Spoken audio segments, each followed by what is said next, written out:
Hello friends, जय हिंद। बहुत बहुत स्वागत है आप सभी का आपके अपने YouTube channel Saxena CP classes में। दोस्तों, आज की वीडियो में हम लोग 10 क्वेश्चनों की एनालिसिस करने वाले हैं और बहुत ही ज़बरदस्त तरीके से करने वाले हैं। और आप लोगों से वादा करता हूं कि यदि आप सही से मेरे सीरियल वाइज अगर वीडियो आप पढ़ रहे होंगे, अगर यहाँ से अगर आप सभी क्वेश्चनों को देख करके जाते हैं दोस्तों, तो आप लोगों का 25 में से 22-23 नंबर से कम नहीं आएगा मेरे दोस्तों। तो आइए ज़्यादा न देर करते हुए दोस्तों हम लोग शुरुआत करते हैं। तो जैसा कि दोस्तों सबसे पहला जो आपका 31 नंबर क्वेश्चन है, कह रहा है व्यंजन के लेख भेद को स्पष्ट करें। देखिए, लेख भेद मतलब लिखने वाला भेद, या देखिए लेख भेद मतलब लिखने में भेद को आपको स्पष्ट करना है। तो दोस्तों, व्यंजन दो प्रकार से लिखा जाता है, ध्यान रखिएगा। व्यंजन क्या होता है, दो प्रकार से लिखा जाता है, एक खड़ी पाई के साथ, एक बिना खड़ी पाई के साथ। जैसे दोस्तों, अगर मैं ट लिखूं, ठ लिखूं, ड लिखूं, ढ लिखूं, तो ये क्या ऐसे खड़ी पाई है? नहीं है। तो ये जितने भी वर्ड हैं दोस्तों, ये आपका बिना खड़ी पाई का लिखा जाता है। जैसे देखिए यहाँ पर लिखा है ड, छ, ट, ड, ढ, र, द, र, ये क्या है दोस्तों? आपका बिना खड़ी पाई के लिखे जाते हैं। लेकिन कुछ ऐसे व्यंजन होते हैं जो खड़ी पाई से लिखा है, जैसे क में देखिए खड़ी पाई के देकर कैसे लिखेंगे। ख को लिखना हो तो देखिए ऐसे करके खड़ी पाई लगाएंगे। फिर ग, म, तो ये जितने भी वर्ड हैं आपके दोस्तों, क्या हैं? आपके खड़ी पाई, बिना खड़ी पाई के हैं। और ड, ढ, द, र, ये सब के हैं बिना खड़ी पाई के हैं। तो आपको समझ में आ गया होगा। तो दोस्तों, व्यंजन को दो प्रकार से लिखा था। देखिए, लेख भेद यहाँ कर रहा है। लेख भेद मतलब लेखने में जो भेद है उसको आपको करना है। अगला क्वेश्चन है दोस्तों, रेफ रकार तथा हकार से क्या आशय है, उदाहरण सहित समझाइए। तो दोस्तों, रेफ क्या होता है? जैसे देखिए वर्डों को शुद्ध बनाने के, जैसे ये क है, ये क वर्ड लिखा, इसके ऊपर मैंने एक लेखा लिख दिया, ठीक है। तो ये आपका क्या हो गया दोस्तों? रेफ हो गया। तो यहाँ आप देख ही रहेंगे कि इसका प्रतीक ये है। जब किसी वर्ड पर प्रतीक लिखा जाता है तो हम उसे रेफ कहते हैं। वास्तव में किसी शब्द में र के पीछे व्यंजन रहने पर र व्यंजन के ऊपर रेफ का रूप धारण कर लेता है। जैसे कर्म, धर्म, मर्म। बात समझ में आया दोस्तों? कर्म, धर्म, मर्म, ये बात समझ में आया। तो ये क्या हो गया आपका दोस्तों?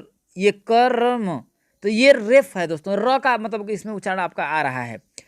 और एक होता है आपका दोस्तों सीरो रेखा। तो सीरो रेखा क्या होता है दोस्तों? जैसे मैंने क वर्ड लिखा, इसके ऊपर ऐसे मैंने लिख दिया, तो ये आपका क्या हो गया मेरे दोस्तों? ये सीरो रेखा हो गई।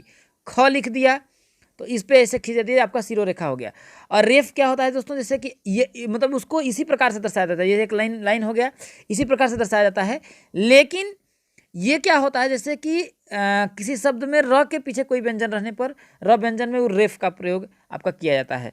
तो आप लोगों को समझ में आ गया हो दोस्तों। लेकिन रकार क्या होता है दोस्तों? ध्यान रखिएगा, व्यंजन में संयुक्त रकार वर्ड के नीचे रूप में लिखा जाता है। जैसे देखिए वज्र, राष्ट्र, जैसे प्र, ठीक है, चक्र, तो ये जो है दोस्तों, ये क्या है? आपका रकार है। क्या है दोस्तों? मतलब रकार है। बात समझ में आया दोस्तों? रकार क्या होता है? देखिए, रेफ क्या होता है? इस टाइप में लिखा जाता है। मतलब जैसे मैं लिखूं कर्म, तो इस प्रकार से आपका लिखूंगा ऐसे, तो ये आपका ये रेफ है, ठीक है, ध्यान रखिएगा।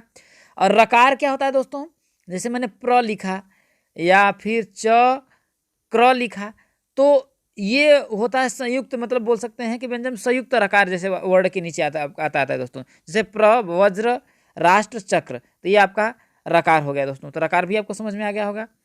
अब अगला क्या है दोस्तों? हकार। तो हकार क्या होता है दोस्तों? जैसे हकार का उदाहरण नीचे दिया गया, जैसे ब्राह्मण, ब्राह्मण का देखिए ब्राह्मण, ब्रह्म का ब्रह्मा, तो ये क्या है दोस्तों? ये आपका रकार है, सॉरी हकार है दोस्तों, ध्यान रखिएगा। हकार जैसे देखिए ब्राह्मण, ब्रह्म से ब्रह्मा, तो ये क्या है दोस्तों? आपका हकार है। तो आपको समझ में आ गया होगा दोस्तों। लिपि क्या होती है दोस्तों? जैसे बहुत ही बढ़िया क्वेश्चन है। देखिए लिपि, लिपि का मतलब होता है कि भाषा को लिखने का जो स्क्रिप्ट होता है। जैसे कि हमारी जो भाषा ये सब लिखी गई है वो देवनागरी लिपि में लिखी गई है दोस्तों। तो जिस रूप में वर्ड अक्षर लिखा जाता है उस रूप को लिपि कहते हैं। तो बात समझ में आया? जैसे मैंने क लिखा, तो क को ये लिखने की जो पद्धति है क्या है दोस्तों? ये देवनागरी लिपि में लिखा गया है। तो समझ में आया। और जैसे ये देखिए आपका रोमन लिपि है, ऐसे लिखा जाता है, फर्स्ट, सेकेंड, ये आपका रोमन वर्डों में लिखा जाता है दोस्तों। तो हर एक चीज़ों को लिखने की आपकी एक एक लिपि होती थी। जैसे हमारी हिंदी लिखी जाती है वो दोस्तों देवनागरी लिपि में लिखा जाता है। तो लिपि की परिभाषा क्या है दोस्तों? जिस रूप में वर्ड अक्षर लिखा जाता है उस रूप को क्या कहते हैं? लिपि कहते हैं। हम सभी अपने विचारों के आदान प्रदान में स्थायित्व प्रदान करने हेतु एक दूसरे लोगों को लाभ पहुंचाने हेतु ध्वनियों को कुछ चिन्ह बना देते हैं, इन ध्वनियों को ही लिपि देते हैं। कहने मतलब दोस्तों मतलब वह सार्थक ध्वनि, ठीक है, समझने की कोशिश करिएगा, मैं आप लोगों को बहुत ही अच्छी तरह से बता रहा हूँ। मतलब कि वह सार्थक ध्वनि जिसको प्रतीक चिन्हों के रूप में प्रकट किया जाए वही लिपि होता है। समझने की कोशिश करिएगा, सार्थक ध्वनियों को प्रतीक चिन्हों में ऐसे बोल सकते हैं कि सार्थक ध्वनियों को प्रतीक चिन्हों के रूप में प्रदर्शित करना ही क्या कहलाता है दोस्तों? लिपि कहलाता है। कौन सी, कैसी ध्वनि? सार्थक ध्वनि। सार्थक ध्वनि मतलब जिसका कोई अपने आप में एक अर्थ निकलता हो। तो सार्थक ध्वनि को प्रतीक चिन्ह के रूप में ही क्या करना है दोस्तों? प्रतीक चिन्हों के रूप में व्यक्त करना ही क्या होता है दोस्तों? लिपि कहलाता है। ये भी आप बोल सकते हैं। देखिए देवनागर लिपि क्या है दोस्तों? तो ध्यान रखिएगा, देवनागर लिपि क्या होता है दोस्तों? कि विभिन्न देशों में भाषा तथा लिपि भिन्न भिन्न होती है। भाई हर एक देश की अलग अलग, जैसे कि ब्राह्मी, खरोष्टी, तो इसके बाद देवनागरी, तो देवनागरी लिपि में हमारी भाषा लिखी जाती है। तो वही कह रहा, विभिन्न देशों की भाषा तथा लिपि भिन्न भिन्न होती है। हमारी कागजी राष्ट्रभाषा है, हमारी कागजी राष्ट्रभाषा, इसकी लिपि देवनागरी लिपि है। अर्थात हिंदी भाषा जिस लिपि में लिखी जाती है उसका नाम देवनागरी लिपि है। तो बात समझ में आया दोस्तों कि हमारी जो भाषा कौन सी है? हिंदी भाषा है। तो ऐसे बोल सकते हैं कि हिंदी भाषा को जिस लिपि में लिखा जाता है वही जो लिपि है क्या दोस्तों? देवनागरी लिपि है। क्या है? देवनागरी लिपि है। अगला क्वेश्चन है दोस्तों, मात्रा किसे कहते हैं? देखिए बहुत बढ़िया क्वेश्चन है कि मात्रा किसे कहते हैं दोस्तों? तो व्यंजनों में भिन्न भिन्न उच्चारणों के निमित्त के साथ स्वर जोड़े जाते हैं और उस समय स्वर के बदलते रूप को मात्रा कहते हैं। अब जैसे देखिए व्यंजन क्या होगा आपका? देखिए क है, अब इसके साथ मैं ऊ वाला स्वर लगा दूं तो ये हो जाएगा आपका कु हो जाता है दोस्तों। क्या हो जाता है आपका? देखिए कु हो जाता है। तो व्यंजनों के साथ जब स्वर को जोड़ दिया जाता है तो उस समय स्वर का जो बदलता हुआ रूप होता है वही क्या होता है दोस्तों? आपका मात्रा कहलाता है। बात समझ में आया? जैसे मैंने लिखा म, अब म पर मैंने स्वर लगा दिया है ओ का मात्रा। ओ एक व्यंजन है, सॉरी स्वर है, तो म पर ओ की मात्रा लगा दिया तो ये म से ओ हो गया, सॉरी म पर ओ की मात्रा तो मो हो गया दोस्तों। तो व्यंजन म था लेकिन उस पर ओ की मात्रा हमने लगा दिया तो ये मो हो गया। तो म से बदलता हुआ रूप क्या हुआ? आपका मो हुआ ना। तो यही आपका कह रहा है कि अर्थात हिंदी भाषा जिस लिपि में लिखी, सॉरी कहा गया मात्रा किसे कहते हैं? देखिए व्यंजन। तो वही कह रहा है दोस्तों कि व्यंजनों में भिन्न भिन्न उच्चारणों के निमित्त उनके साथ जोड़ जाते हैं। तो व्यंजन जैसे मो करना है तो म के साथ हमको ओ लगाएंगे, ओ की मात्रा, तब तो वो मो होगा। तो वही कह रहा है कि व्यंजन में निमित्त जो उच्चारण के लिए उसमें स्वर जोड़ने मैंने ओ लगाया तो मो हो गया। तो वही कि स्वर के बदलते हुए रूप, तो जब हमने स्वर को किया तो इसका बदलता हुआ जो रूप हुआ व्यंजन से, वो म से मो हुआ, तो यही क्या होता है दोस्तों? मात्रा होती है। जैसे एक खड़ी पाई ये मात्रा है, आ की मात्रा होती है, एक खड़ी पाई होती है। जैसे मैंने लिखा आपका क मैंने लिख दिया, ठीक है, तो क पर लिखा तो मैंने एक मात्रा एक खड़ी पाई लगाया ना, तो ये व्यंजन का बदलता हुआ क्या है?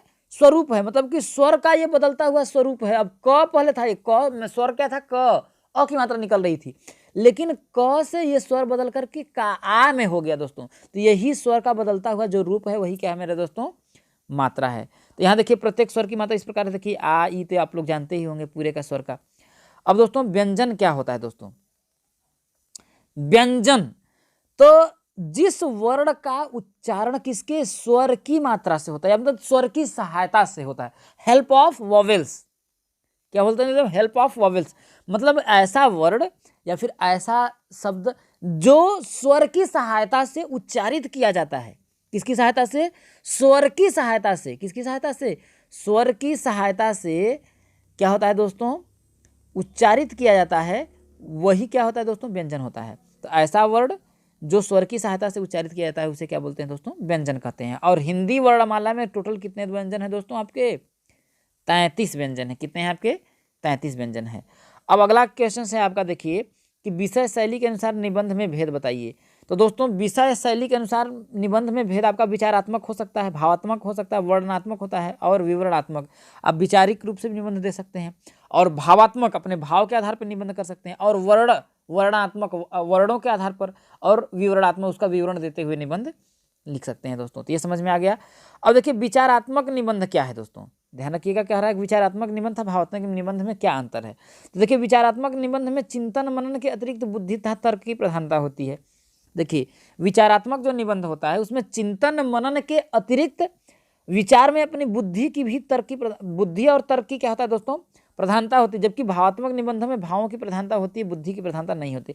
भावात्मक मतलब हम जितने अपने अच्छी तरह से भाव को प्रकट कर सकें वही हो सकता है दोस्तों। तो ध्यान रखिएगा विचारात्मक, देखिए सिंपल बात, विचारात्मक निबंध और भावात्मक निबंध में अंतर यह है दोस्तों कि विचारात्मक के में बुद्धि की प्रधानता होती है। सिंपल बात समझिए कि इसमें बुद्धि की प्रधानता होती है, और जबकि भावात्मक में किसका होता है दोस्तों, भावों की प्रधानता होती है। किसकी प्रधानता होती है, भावों की।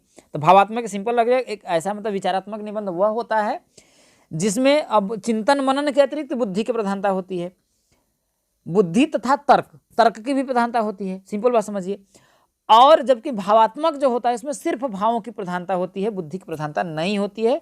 वैसा विचारात्मक और भावात्मक निबंध होता है दोस्तों। अगला जो आपका होता है, देखिए विचारात्मक निबंध तथा वर्णनात्मक निबंध में क्या अंतर है। देखिए अब आ गया विचारात्मक निबंध तथा वर्णनात्मक निबंध में क्या अंतर है।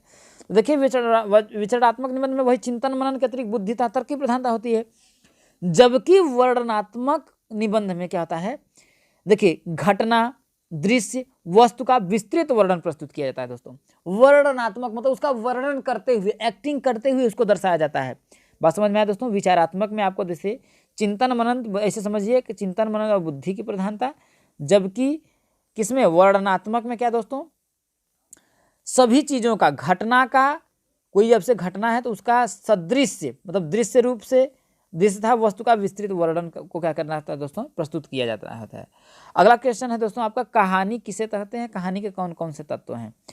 तो दोस्तों कहानी गद्य की वह विधा है जो जीवन के किसी पक्ष, मार्मिक, कलात्मक तथा संवेगात्मक प्रसार डालती। कहानी क्या मतलब दोस्तों, गद्य की वह विधा है जो जीवन किसी, देखिए कहानी का मतलब क्या होता है, किसी की घटित हुई घटनाएं को ही हम कहानी बोलते हैं।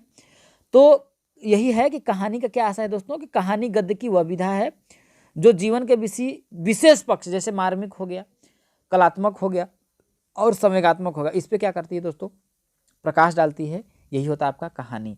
अब कहानी का जो आपका तत्व है दोस्तों, कहानी का तत्व क्या हो सकता है दोस्तों, ये हो सकता है, देखिए कहानी के प्रमुख आपके 6 तत्व हैं, कथा वस्तु, चरित्र चित्रण, कथोपकथन, भाषा शैली, देश काल एवं वातावरण एवं उद्देश्य। आपके 6 हैं दोस्तों। कौन कौन सा, देखिए कथा वस्तु, चरित्र चित्रण, कथोपकथन, भाषा शैली, देश काल एवं वातावरण और उद्देश्य।